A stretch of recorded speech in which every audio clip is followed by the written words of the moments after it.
अपना मुंह लटकाए क्यों घूम रहे हो? क्या बात है?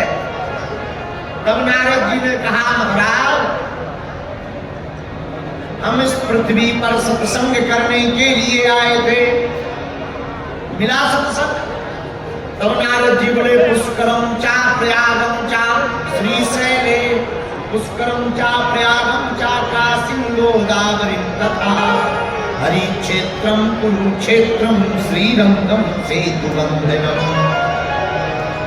नारद जी बोले, भैया बहुत जगह गए पर अब सत्संग प्राप्त नहीं हुआ। चारों कुमारों ने कहा, क्या कारण है, सत्संग क्यों नहीं मिला? नारद जी बोले, भैया पापस्य खंडः सा पाखंडः। आजकल पाखंड बड़ा बढ़ गया। अच्छा, ये पाखंड क्या है? पापस्य खंडः सा पाखंडः। पाप का ही एक खंड जो है उसका नाम पाखंड है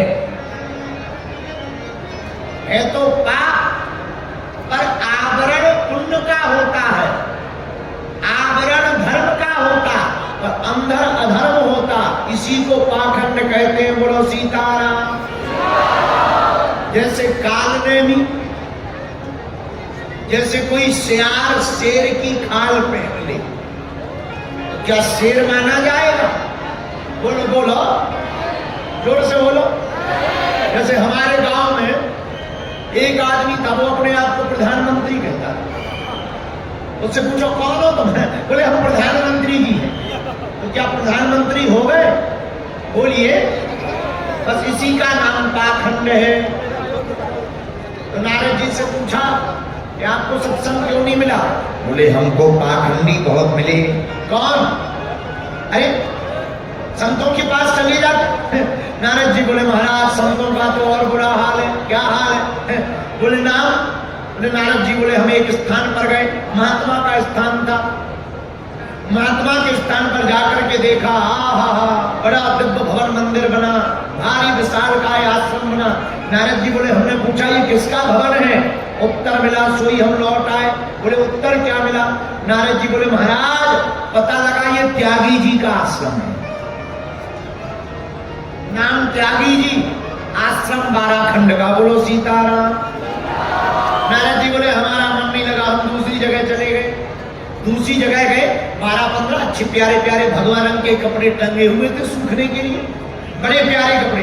नारद जी बोले, हमें लगा ये कोई बहुत बड़े महात्माओं का आश्रम है, यहाँ ज्यादा महात्मा रहते। तो नारद जी बोले, हमने पूछा, क्यों भाई ये किसका आश्रम है?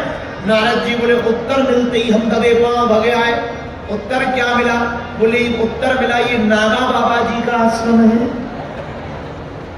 नारद जी बोले, जय हो। नाम नागा बाबा, कपड़े 12 जोड़ी। नारद जी बोले, यहाँ भी काम नहीं। ये तो वही वाली बात हो गई। बोले, क्या? बोले, कच्छा तो त्याग दिया, इच्छा नहीं त्यागी। बोलो सीताराम। एक ये बात हमने एक जगह बोल दी थी तो कई लोग काले झंडे लेकर बाहर खड़े हो गए। और एक तो कह रहा था बाहर निकल नहीं बता। उस दिन के बाद हमने सिक्योरिटी और बढ़ा दी। हमरा बोलने से तो छूटना नहीं है, चाहे जो हो जाए। हमने क्या गलत बोला? हमने इतना ही बोला, भाई कच्छा त्याग दिया, इच्छा नहीं त्यागी।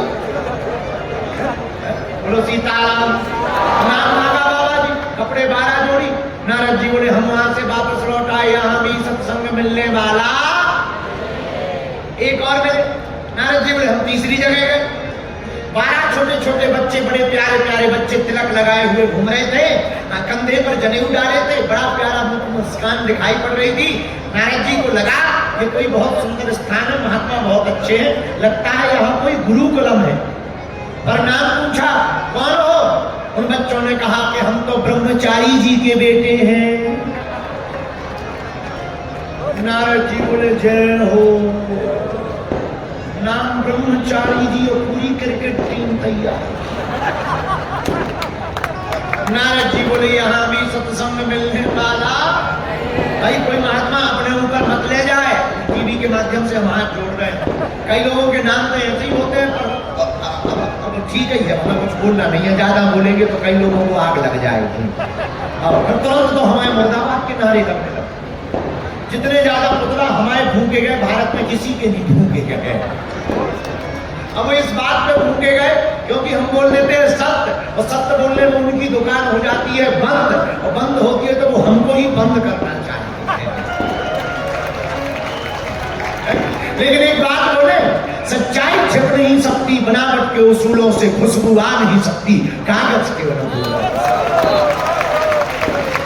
बोलने का बात है तो बोल देना चाहिए, कहते कहते चले जाते हैं। हम अभी हवाई जहाज से एक जगह जा रहे थे, चीलगाड़ी से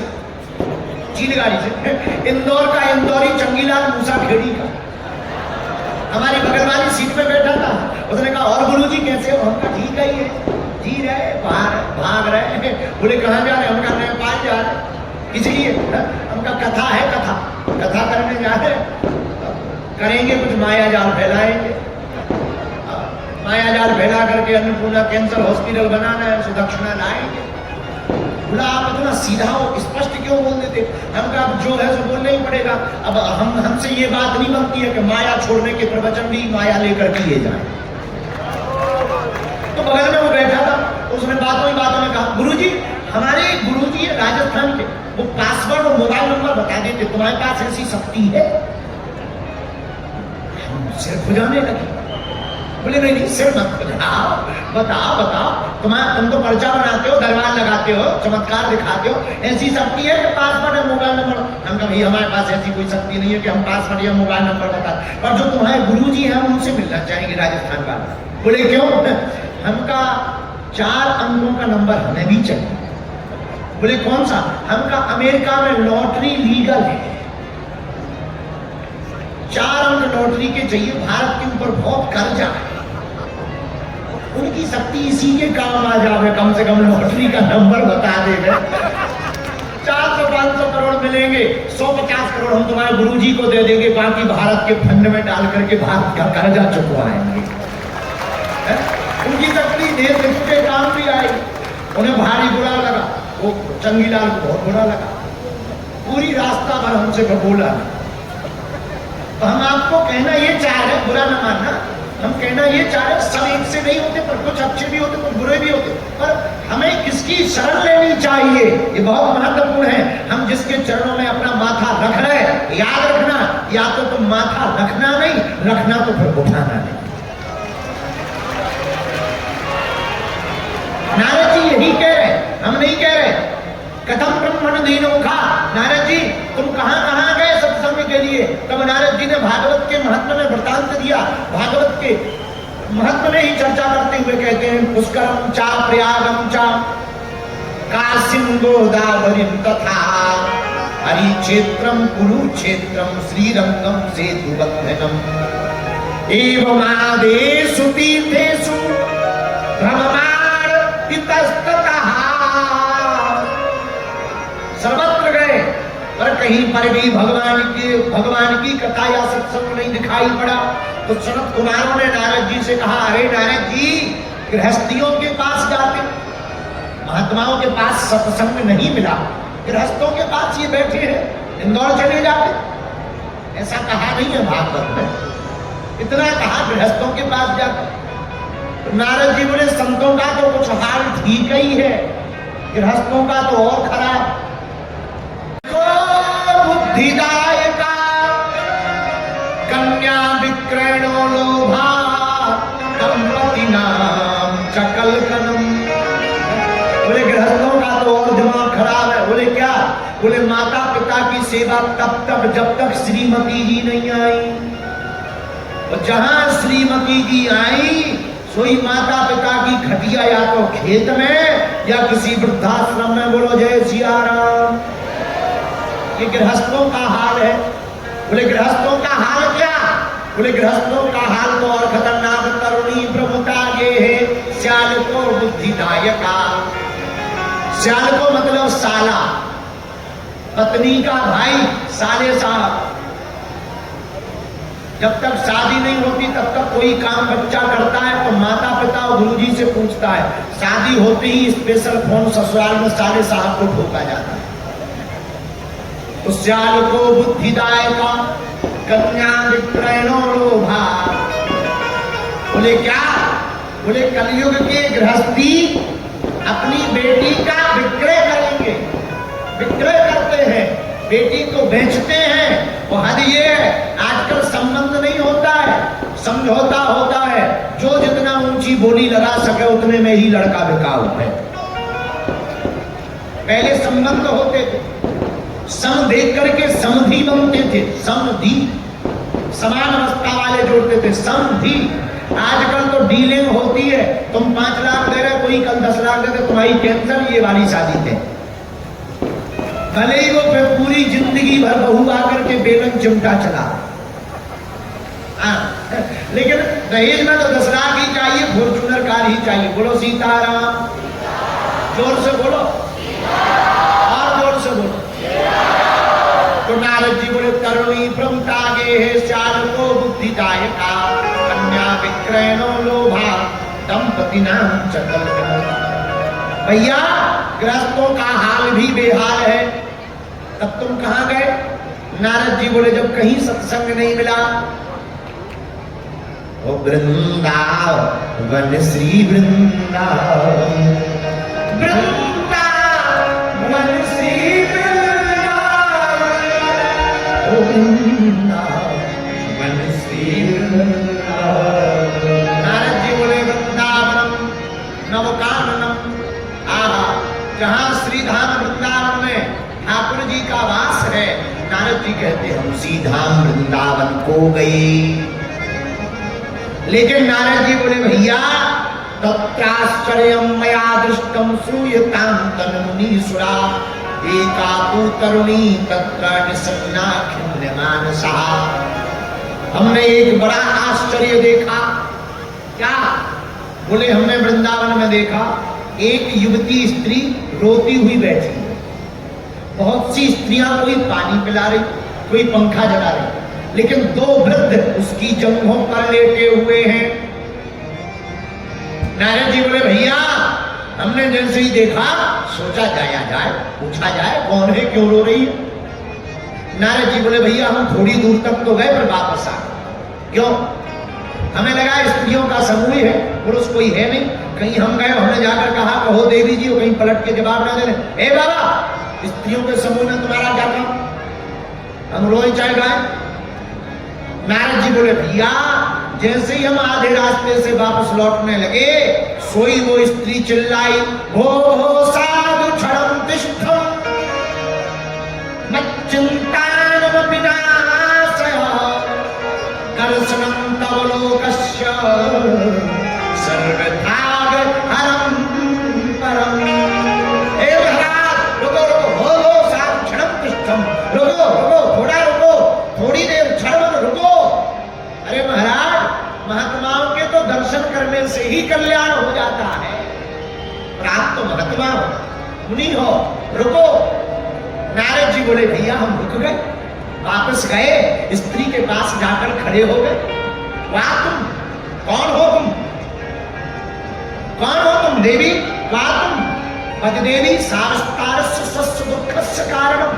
अरे देवी कौन हो तुम, और क्यों रो रही हो? अपना विस्तार पूर्वक दुख हमको सुनाइए। नारद जी ने जहां इतना कहा तब उस स्त्री ने अपना परिचय क्या दिया। भैया उसने हाथ जोड़कर कहा अहम भक्ति ख्याता, अहम भक्ति ख्याता, हिमौ में तनयौ बदौ, ज्ञान वैराग्य ना मानो, काल योगे जल।